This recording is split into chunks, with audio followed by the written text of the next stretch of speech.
Yes guys, good morning all of you. Today we are going to start chapter 1 in commerce, that is the nature and significance of management. ठीक है, nature जैसे हम आपका nature बोलते हैं वैसे management का भी नेचर होता है, और सिग्निफिकेंस का मतलब होता है इम्पोर्टेंस. ठीक है, सिग्निफिकेंस का मतलब होता है इम्पोर्टेंस. आप सिग्निफिकेंस बोलोगे, यूज करोगे वर्ड, तो आपको याद आ जाएगा कि इम्पोर्टेंस की जगह हम सिग्निफिकेंस बोल सकते हैं. देखो, सबसे पहली चीज आपको जो याद रखनी है मैनेजमेंट के बारे में कि मैनेजमेंट का रिक्वायरमेंट कहां पे आता है, जब एक गोल को कंप्लीट करने के लिए एक से ज्यादा लोग साथ में काम करते हैं. क्योंकि जब आप अकेले काम करते हो तो आपको अपने आप को मैनेज करने की जरूरत, वहां पे मैनेजमेंट नहीं आता, क्योंकि जैसा चाहे वैसा कर सकते हो. ठीक है, मुझे 1 घंटा काम करना है, 1 ही घंटा काम करना है, फिर मुझे आधे घंटे का ब्रेक लेना है, मैं आधे घंटे का ब्रेक लूंगा. लेकिन 2 जने काम कर रहे हैं और पहले ये डिसाइड हुआ था कि नहीं 2 घंटा काम करना है, 1 घंटे के बाद एक बंदा थक गया, वो बोलेगा मैं ब्रेक लूंगा, दूसरा बोलेगा नहीं मैं तो काम करूंगा. तो यहाँ पे मैनेजमेंट आ जाता है, कोऑर्डिनेशन आ जाता है, कोऑपरेशन आ जाता है, सुपरविजन आ जाता है, एक दूसरे का गाइडेंस आ जाता है. इन सब से मैनेजमेंट बनता है. और जो हमने चैप्टर 3 में देखा कि सबसे पहले क्या चाहिए, which is the first function of management, that is the planning. And which is the last function of management, controlling. And what is controlling? Controlling means to control नहीं, to regulate नहीं. Controlling का मतलब होता है update लेना. ठीक है, कि प्लानिंग के अकॉर्डिंग काम हो रहा है कि नहीं हो रहा है, उसे कंट्रोलिंग कहा जाता है, जो बहुत जरूरी है. इसलिए बोला जाता है planning and controlling are the two sides of the same coin. एक ही सिक्के के 2 पहलू हैं. जहाँ पे प्लानिंग होगा वहां पे कंट्रोलिंग होगा ही होगा. क्योंकि अगर आप कंट्रोलिंग नहीं करोगे, अगेन आई रिपीट, कंट्रोलिंग का मतलब वो कंट्रोल नहीं होता है कि किसी को बांध के रखना. ठीक है, कंट्रोलिंग का मतलब होता है यहाँ पे कि प्लानिंग के अकॉर्डिंग काम हो रहा है कि नहीं हो रहा है वो चेक करना. That is a controlling. तो जहाँ प्लानिंग आएगा और कंट्रोलिंग आएगा, and planning is the first function and controlling is the last function of management. See, management exist since ancient time. पुराने जमाने से मैनेजमेंट चला आ रहा है. जैसे स्टोन एज में, in the primitive era of stone age, human beings were getting their food by hunting and fishing. ठीक है, उस समय शिकार करके और फिशिंग के थ्रू ही मछली पकड़ के या जानवरों को मार कर ही अपना खाना वो लोग. लेकिन अकेले तो नहीं करते थे. वहां पर भी क्या होता था, प्लानिंग, सुपरविजन, कोऑर्डिनेशन चाहिए, एक दूसरे का गाइडेंस चाहिए, were used by them for the accomplishment of work. This process means management. तो ये सारे फंक्शन जरूरी थे, प्लानिंग, सुपरविजन, गाइडेंस, डायरेक्शन, ठीक है, कोऑर्डिनेशन, कोऑपरेशन, ये सारे के सारे, ये पूरा प्रोसेस है, ये सारे फंक्शंस है. इन फंक्शन से ही आपका मैनेजमेंट बनता है. देखो, जैसे जैसे हम आगे गए, इंसानों को पता चल गया. अब देखो, मुझे अगर 1 to 10 बनाना है, अगर मुझे, जैसे मैं 8 to 12 लेता हूँ, अगर मुझे 1 to 10 बनाना है तो क्या मैं अकेले हर जगह पहुंच जाऊंगा? कंपनियों में क्या खुद मालिक काम करते हैं क्या? जो भी होता है, अगर आपको बहुत बड़े पैमाने पे कुछ भी स्टार्ट करना है, जब आपको एक्सपैंड करना है चीजों को, तो you can not work alone, you need man power. ठीक है, तो जैसे ही इंसान को ये पता चल गया, अपनी लिमिटेशन पता चली गई कि हर काम में अकेला नहीं कर पाऊंगा, तो वहां पे मैनेजमेंट की रिक्वायरमेंट आ गई. See, no sooner did human being realized his limitations. देखो, ग्रामर आ गया, no sooner did then.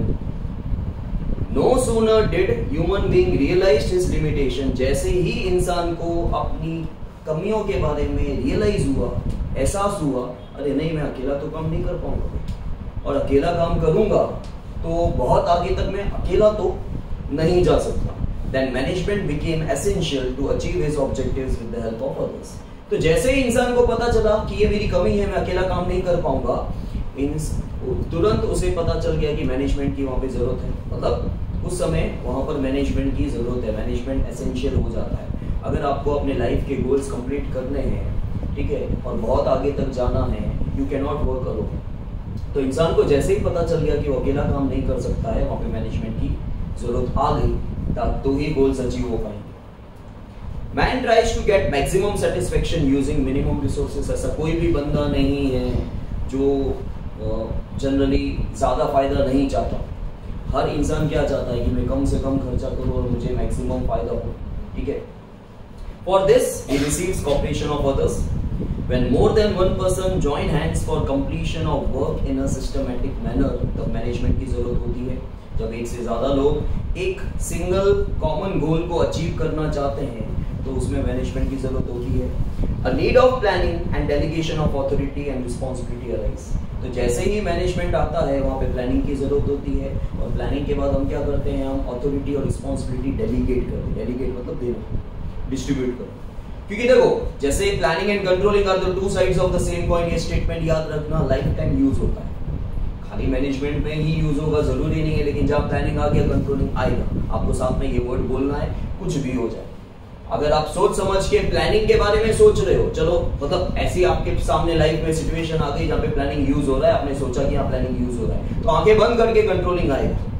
वैसे ही अथॉरिटी और रिस्पॉन्सिबिलिटी, ये दोनों चीजें आती है। ठीक है, अथॉरिटी मतलब पावर्स, क्योंकि अगर मैंने आपको जिम्मेदारी दी तो जिम्मेदारी को पूरा करने के लिए मुझे पावर आपको अलॉट करना पड़ेगा, उसी को बोलते हैं डेलीगेट। अलॉट मतलब देना, डेलीगेट करना। तो मुझे यहाँ पे अथॉरिटी मतलब पावर्स को डिस्ट्रीब्यूट करना पड़ेगा। पावर्स क्यों दिए जाते हैं, जब आपको काम दिया जाएगा, जब मैं काम ही नहीं दूंगा, आज मैंने मॉनिटर बनाया क्लास में तो मैं इसको पावर दूंगा ना, नहीं तो वो कुछ भी पावर नहीं दूंगा तो कैसे माइंड करेगा, वो आपको मॉनिटर कैसे करेगा, वो आपको कंट्रोल कैसे करेगा। तो जब मैंने उसको रिस्पॉन्सिबिलिटी दी तो मुझे साथ में उसको पावर देना ही पड़ता है। तो इन द सेम वे जैसे प्लानिंग और कंट्रोलिंग था, in the same way authority and responsibility are also two sides of the same coin. और इसके साथ एक और चीज आ जाती है, दैट इज अकाउंटेबिलिटी। अकाउंटेबिलिटी मतलब अकाउंटेबल। अकाउंटेबल का इंग्लिश मीनिंग होता है आंसरेबल। ठीक है, आपको हर चीज का जवाब देना पड़ेगा, क्योंकि आप तो ओनर हो नहीं, आप मैनेजमेंट नहीं हो। जब आपको अथॉरिटी और रिस्पॉन्सिबिलिटी दे दी गई है, मतलब आपका सुपीरियर होगा जिसके थ्रू आपको अथॉरिटी और रिस्पॉन्सिबिलिटी मिली है, तो आपको हर चीज का जवाब अपने बॉस को देना है, जिससे आपको अथॉरिटी और रिस्पॉन्सिबिलिटी मिली है। क्योंकि आपको जिम्मेदारी दी गई है, आपको पावर दिए गए थे। क्यों दिए गए थे? गोल्स को अचीव करने के लिए, काम को कंप्लीट करने के लिए, आप इजीली काम को कंप्लीट कर सको, इसलिए आपको पावर दिया गया था। तो जो दिया गया था उसका जवाब आप ऊपर दोगे वापस, क्योंकि आपको एक जिम्मेदारी दी गई थी। उस जवाब को अकाउंटेबिलिटी कहा जाता है। ठीक है, so whenever there is a requirement someone should be there to provide direction. जब जब आपको जरूरत हो तब कोई बंदा होना चाहिए आपको डायरेक्शन देने के लिए। जब कभी आप कहीं पे फंस जाओ, प्रॉब्लम आ जाए, वहां पे आपको कोई ना कोई आपका हेड चाहिए, सुपीरियर चाहिए, जो आपको डायरेक्ट कर सके। Even control becomes necessary to see whether people are working as per pre-decided standards or not. और कंट्रोल भी जरूरी है। कंट्रोल मतलब वही कंट्रोलिंग, एट लास्ट कंट्रोलिंग जरूरी है ही।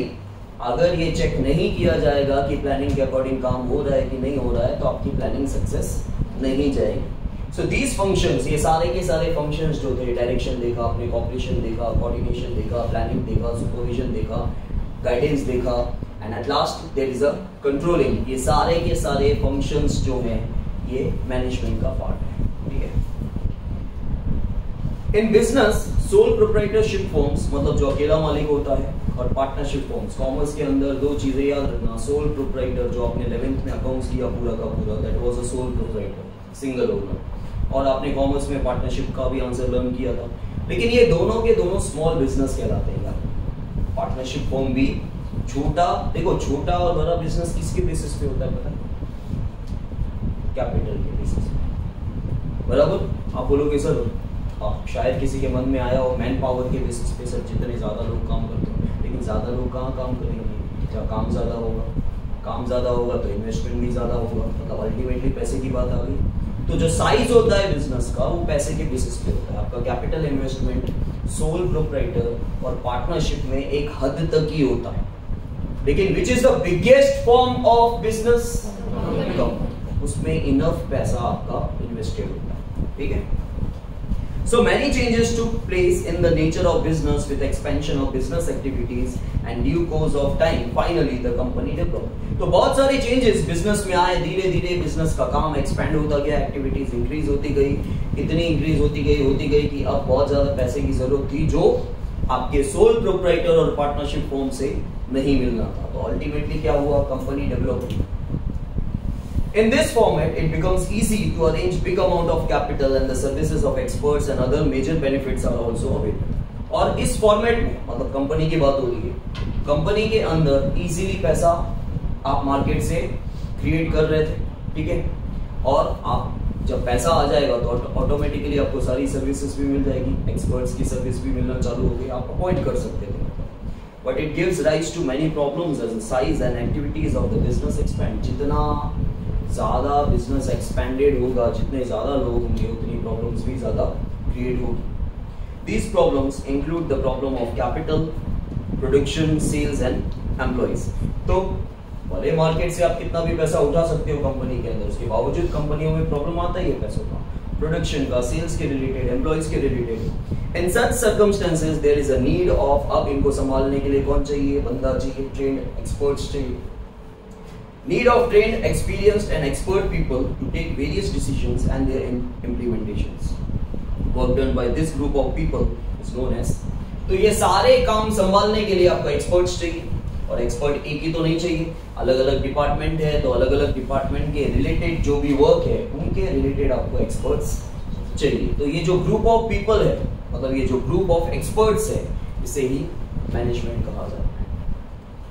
Now meaning of management, see man is a social animal, ठीक है, आप सामाजिक प्राणी हो, ठीक है। He lives in groups, हम ग्रुप में रहते हैं। Receives cooperation of others to achieve the objectives. To know the concept of management, it becomes necessary to understand the meaning of management. अगर आपको मैनेजमेंट का कॉन्सेप्ट जानना है तो आपको साथ ही साथ उसका मीनिंग भी जानना होगा।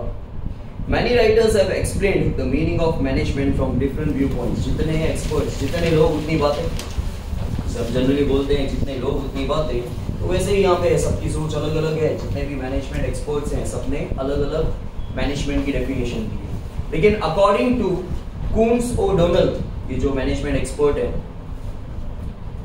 As per an expert management is the art of getting things done through others, ठीक है। तो यहाँ पे नाम नहीं लिखा हुआ है इस बुक में, लेकिन जनरली कून्स एंड ओडोनल लिखा हुआ है, ठीक है। According to Koontz and O'Donnell वो बोलते थे कि मैनेजमेंट एक कला है। देखो काफी सारे एक्सपर्ट्स ने बोला है कि मैनेजमेंट एक साइंस भी है, आगे चल के आप देखोगे मैनेजमेंट एक प्रोफेशन भी है। लेकिन मैनेजमेंट को आर्ट क्यों बोला गया है? क्योंकि एक इंसान दूसरे इंसान में से काम नहीं कर पाता। वही होता है बिजनेस के अंदर, वही होता है कि एक इंसान दूसरे इंसान से, तो ये क्या हुई? ये कला हुई ना, जब आप दूसरे से काम निकलवा रहे हो, मतलब वो क्या है? एक कला है। अगर मैं आपको कन्विंस कर देता हूँ पढ़ने के लिए तो वो एक कला हुई। हाँ, फिर वो सच्चे तरीके से हुई है या आपको घुमाने के लिए हुई है, वो अलग बात हो गई। लेकिन अगर मैंने आपको कन्विंस कर दिया तो वो एक आर्ट है, दैट इज एन आर्ट, ठीक है। तो इट इज एन आर्ट। आप काम अपना निकलवाने के लिए या काम करवाने के लिए एक तरीका यूज कर रहे हो, उसे आर्ट कहा गया। So management is the art of getting things done through others. ये आप डेफिनेशन लिख सकते हैं। समझ में आया? नाउ नेचर ऑफ मैनेजमेंट, सी सबसे पहले यूनिवर्सल प्रोसेस, जैसे प्लानिंग में था, प्लानिंग हर जगह यूज होता है, मैनेजमेंट में भी हर जगह यूज होता है, हर फील्ड में यूज होता है, लेकिन ग्रुप वर्क होना चाहिए। अगर एक अकेला बंदा काम कर रहा है, जैसे हम कभी ऐसा नहीं बोल सकते ना मेरी पार्टनरशिप ग्रुप से ही है, ठीक है, वो डायलॉग मारने के लिए ठीक है कि मेरी पार्टनरशिप मेरी खुद की परछाई से है या मेरी आत्मा से है, वो सब पिक्चर के डायलॉग चलते हैं, लेकिन मेरी पार्टनरशिप मेरे से तो नहीं हो सकती। बराबर वैसे ही मैनेजमेंट सिंगल पर्सन में नहीं हो सकता, मिनिमम 2 पर्सन चाहिए तो ही वहां पे मैनेजमेंट आएगा, एग्जिस्ट होगा, नहीं तो नहीं। See management is a universal process. Management is required where people are working in group for the accomplishment of objectives. जब एक कॉमन गोल को अचीव करना हो और लोग साथ में काम कर रहे हैं तो ही मैनेजमेंट की जरूरत आती है। Management is not only required in industries but also can be applied in various social and religious fields and activities like agriculture, army, education। तो सिर्फ ऐसा नहीं है कि मैनेजमेंट बिजनेस में चाहिए, ऐसा तो इन्होंने बोला नहीं। इन्होंने बोला कि जब 2 लोग या 2 से ज्यादा लोग साथ में काम कर रहे हैं एक कॉमन गोल को अचीव करने के लिए, वहां पे मैनेजमेंट चाहिए। Like she is playing football, ठीक है, तो वहां पे मैनेजमेंट की जरूरत है। अकेली गोल नहीं करने वाली, अकेली प्लेयर नहीं है, ठीक है। क्रिकेट में भी जब बैटिंग हो रही है तो 2 जने बैटिंग कर रहे हैं मिनिमम आमने सामने, तो जब रन भागना है तो उनके बीच में भी एक कोऑर्डिनेशन चाहिए, ठीक है, एक डायरेक्शन चाहिए। तो मैनेजमेंट हर जगह आ जाता है। See management activity is seen in the units of each field and different departments of these units. Again second point is goal oriented activity. कि अगेन आपका गोल ओरिएंटेड मतलब वही ऑब्जेक्टिव ओरिएंटेड, कि आपका पर्पस क्या है, आपका गोल अचीव होना चाहिए, उसे गोल ओरिएंटेड कहा जाता है। सी मैनेजमेंट देखो बजट जैसे था, बजट क्या था, टूल था, और बजट क्या कंट्रोल करता था, बजट क्या कंट्रोल करता था, ऑब्जेक्ट कंट्रोल करता था, ठीक है, एक्सपेंडिचर खर्चे। बजट क्या एक ऐसा हथियार है जो आपको रोकेगा, अरे अननेसेसरी खर्चा मत कर भाई, अगर जेब में पैसा लिमिटेड है तो, जेब में अगर अंधा पैसा है, बहुत ज्यादा पैसा है आपके पास, तो आप खर्चते जाओ, ठीक है, लेकिन आपके पास अगर लिमिटेड इनकम है तो बजट आपको रोकता है, खींचता है, ध्यान दिलवाता है, रुक जाओ। तो वैसे ही यहाँ पे क्या है, ये मैनेजमेंट एक टूल है, वो खुद एक आपका डेस्टिनेशन नहीं, अटेनमेंट नहीं, आप वो मैनेजमेंट के थ्रू आप आगे जाओ, ठीक है, वो एक टूल है, एक हथियार है। Every business unit is established to achieve certain objectives, ठीक है, तो कोई भी बिजनेस आप स्टार्ट करते हो आपका कोई ना कोई पर्पस तो होगा, फिर भले इकोनॉमिक पर्पस हो या सोशल पर्पस, ठीक है, मतलब आप सिर्फ पैसा, वैसे तो देखो बिजनेस वर्ड आ गया मतलब आपका मेन पर्पस यही होता है कि पैसा कमाना, लेकिन हो सकता है कि आप सोसाइटी की वेलफेयर चाहते हो, सोसाइटी का वेलफेयर चाहते हो, पैसा भी कमाना चाहते हो, लेकिन सोसाइटी का वेलफेयर भी चाहते हो, ठीक है, तो हर बिजनेस यूनिट का कोई ना कोई एक ऑब्जेक्टिव होता है। Management is necessary to achieve these objectives in a competent and economical way. तो मैनेजमेंट यहाँ पे जरूरी है इन ऑब्जेक्टिव्स को पूरा करने, अच्छे से पूरा करने के लिए, सेटिस्फाइड वे में, और इकोनॉमिकल मतलब सस्ता होता है, ठीक है, कंपैरेटिवली आपका ज्यादा खर्चा। अब आप बोलोगे सर यहाँ पे कहाँ बोला है क्या ये ग्रुप वर्क हो या ये हो, बिजनेस है भाई, अकेला बंदा तो नहीं होगा ना, ठीक है, बिजनेस है तो वहां पे लोग तो होंगे ही, तो मैनेजमेंट की रिक्वायरमेंट है। Then group activity, see management is a collective activity carried out by 2 or more people. Management is required where 2 or more people are working together for the accomplishment of predetermined. तो management एक group activity है, ठीक है, अकेला इंसान जब काम करता है वहां पे मैनेजमेंट की जरूरत नहीं है, जब 2 या 2 से ज्यादा लोग साथ मिलके एक प्री डिटरमाइंड ऑब्जेक्टिव को कंप्लीट करना चाहते हैं, अकम्प्लिश करना चाहते हैं, वहां पे मैनेजमेंट की जरूरत होती है।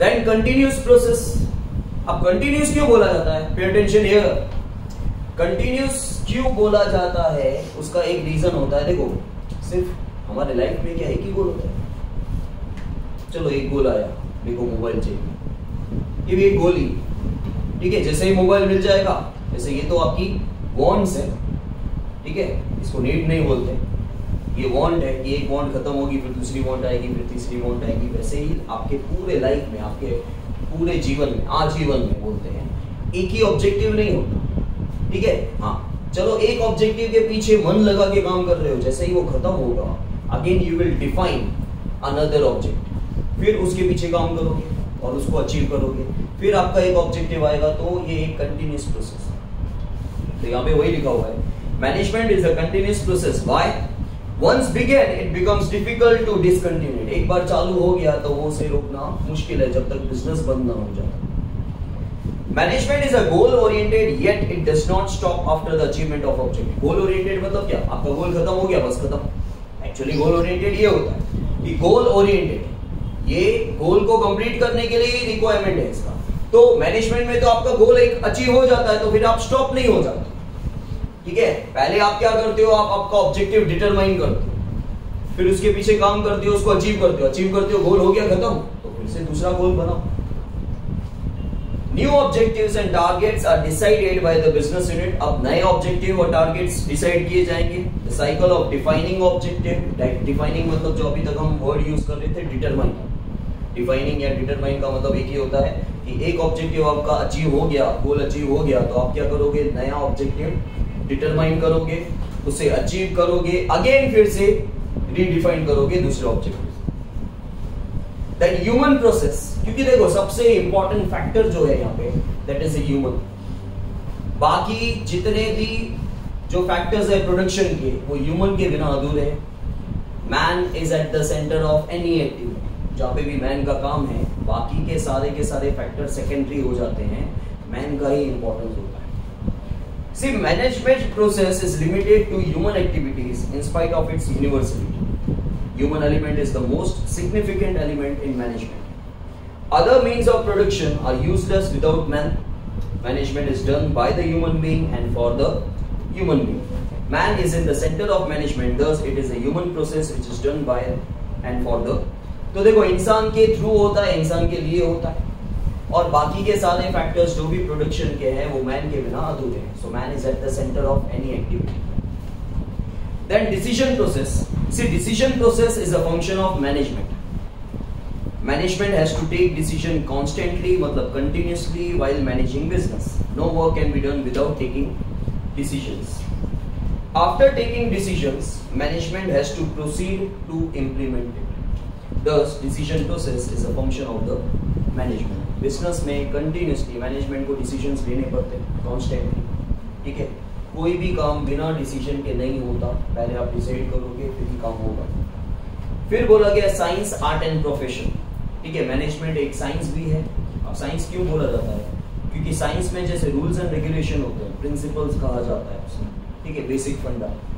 तो वैसे ही मैनेजमेंट में भी होता है. मैनेजमेंट को आर्ट क्यों बोलते हैं? हमने डेफिनेशन में ही देख लिया कि हम दूसरों से काम निकलवाते हैं.